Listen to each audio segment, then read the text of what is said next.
Imagine you are racing against time, working on weekends to integrate your part of work with your coworker to make a software patch release on time to a customer who was facing network performance issue. You pressed the send button and felt happy. Your manager thanked you for this Herculean effort. A day later, customer rolled out that patch and the whole network came crashing down. They immediately reverted it, collected the log and sent the log along with a stinky email to your boss. Your boss forwarded that email, came fuming down and started blaming you. You were listening to your manager and trying to absorb, but your brain was saying, this is not my mistake. First look at the log suggests that the bug is in your coworker's code, and when you mention it to your manager became furious, stating that you are passing the bug.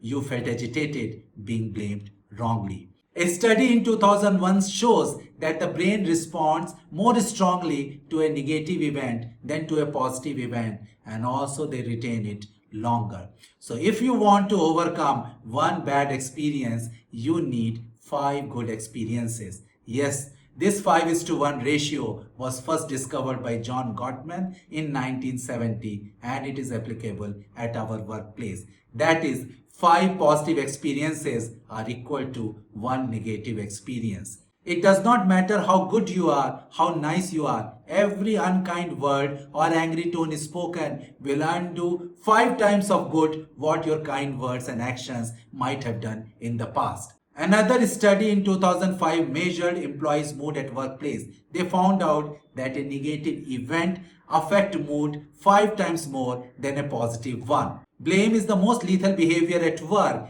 We are wired to blame someone. We naturally tend to blame someone or circumstances, and psychologists call it as fundamental attribution bias.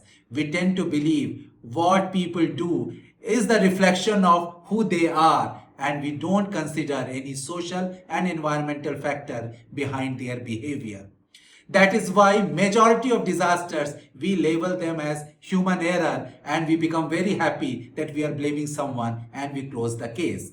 There is a biological justification also behind our inclination to blame someone. Any positive event is processed in prefrontal cortex and it takes time, and finally it concludes that it has happened because of fluke. But any negative event directly goes to amygdala, which is fight or flight center, and the process is so fast and then comes to a conclusion that this event has happened on purpose. They conclude so fast that they make an assumption that the person who is closest to the problem has done it on purpose. So watch my video until the end, where I am going to share 3 ways in which you can deal with your manager if you are being blamed wrongly or unfairly. And if you have not already liked, shared and subscribed to my channel, which is having more than 100 videos, then please do it.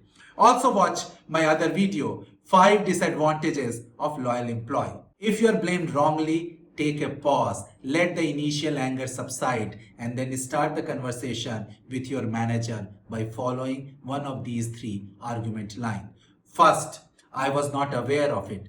The mistake for which you are blamed could be a piece of information which they have not shared with you, which they have not made available to you. You can state to your manager that this missing piece is the cause of the problem, and you can show the email trail or text exchanges to prove your point. Don't expect that your manager is going to admit their mistake, but you make it clear about this missing piece. Second, I did it because what you did, why you did, and why you don't think it is wrong. You need to provide logic, you need to provide reason. It could be your interpretation of the situation. It could be under time pressure. This is the best possible way which you thought of. It could be that you are not able to reach out to others for help. It could also be that your past experiences suggest you that you should take this step. You can tell your manager that you were not specifically told that you have to do it in a given way. So you have done whatever you thought is best for that situation. Don't be apologetic. Don't feel sorry because it is going to make your manager's blame stronger, but explain the reason behind it.